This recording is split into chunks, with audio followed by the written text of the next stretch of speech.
Hello and welcome to this Saturday, August 3rd, 2019 episode of Apple Sidekick. Now, today's episode is about development. It's about software development coding. And what I've done is I've started going through Swift Playground, through Playgrounds is what it's called now. I just started Learn to Code 2. I've went through this in the past.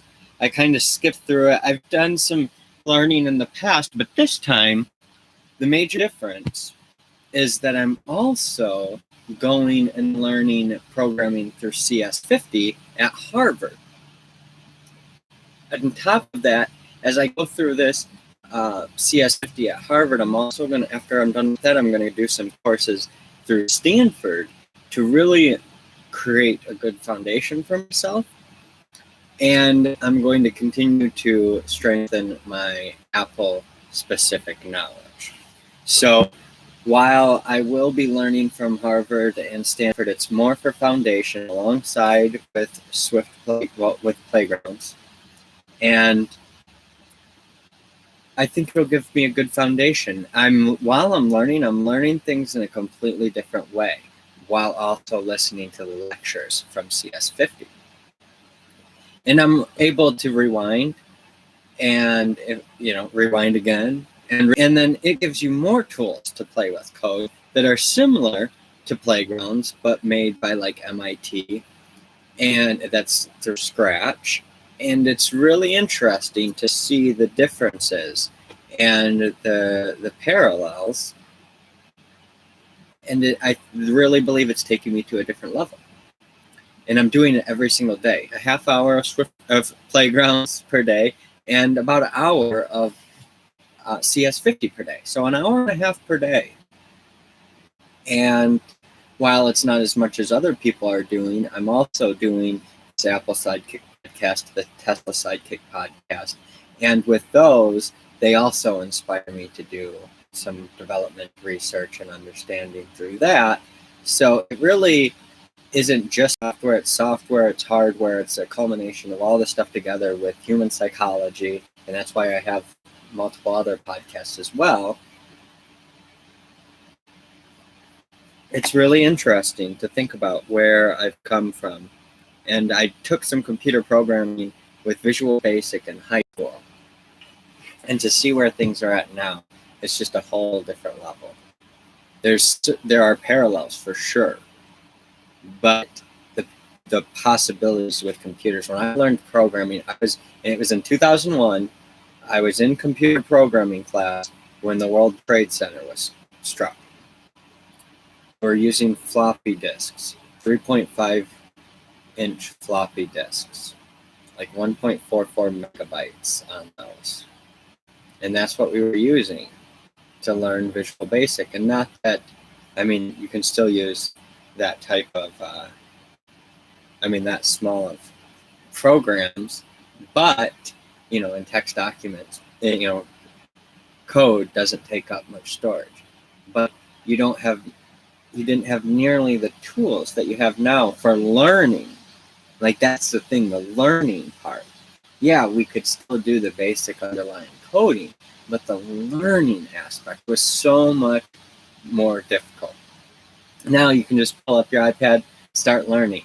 You've got iTunes you've got the ability to get on your computer with a second screen. It's good to have multiple screens. Multiple screens is very important to this.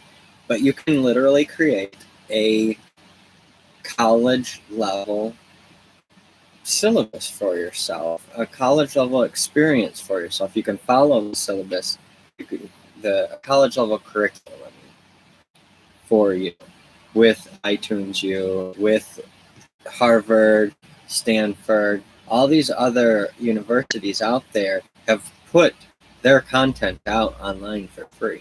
So you just have to look and find what's out there and what's available. Choose what resonates with you, the professor that resonates with you, because you may learn more from the professor that resonates with you than the other professor that you don't resonate with. Just my thoughts. It's a really cool experience to think back when I was in high school, 14 years old, I think. Yeah, 14 years old in 2001. And I was learning programming. And now I'm 32 years old and I'm learning programming and I'm going to put it to use now. I've put some of my knowledge to use in some stuff, but it's just been a very vague underlying programming. Now I'm really going through it. I've scheduled it out. And if you've watched my shows over the last month, since I started, we're on episode 28 now, I've talked about it, but now it's scheduled. I've started doing it for a few days, and I'm scheduling more and really creating my life and designing my life in the way that I want it. So I'm really excited to move forward with this, with programming, that part of it, with learning. And I suggest if you want to learn programming, if you want to, open your mind in that way, you should check it out. You should check out CS50. Do a search. Harvard.edu has their own online e-learning portal that you can go through. You can also do it on iTunes U, but I think their portal's a little bit better. iTunes U does have some parts that are going to be better, but I'm using them both. Use the resources that you have at your disposal, but definitely do it on Harvard.edu. I think it's cs50.harvard.edu. cs50.edu. Oh, that's not it. I mean, that is partially it, but the course, the edX, that's what it is. Just bug flying around. Okay, yeah, here we go. edX has the courses on there. There's a lot of really good stuff. They've got Michigan X. That must be from University of Michigan. Programming for everybody, getting started with Python. I might do something like that as well because Python's a good language to get to know. I think. I mean, it's what I've heard over and over and over again. So I think learning as many languages as possible, learning the underlying syntax and the uses of each language, when the strength, because you probably will have to use multiple languages at some point. At least it'll strengthen my understanding, I believe. And like University of Michigan is a major university. That's the thing. Kind of rambling at this point. But my point is there's so many options. Just do it. Just get started with whatever you have available. edX.org can get started program. If you have a PC, go to edX.org to get started. Thanks for watching. Have a great day.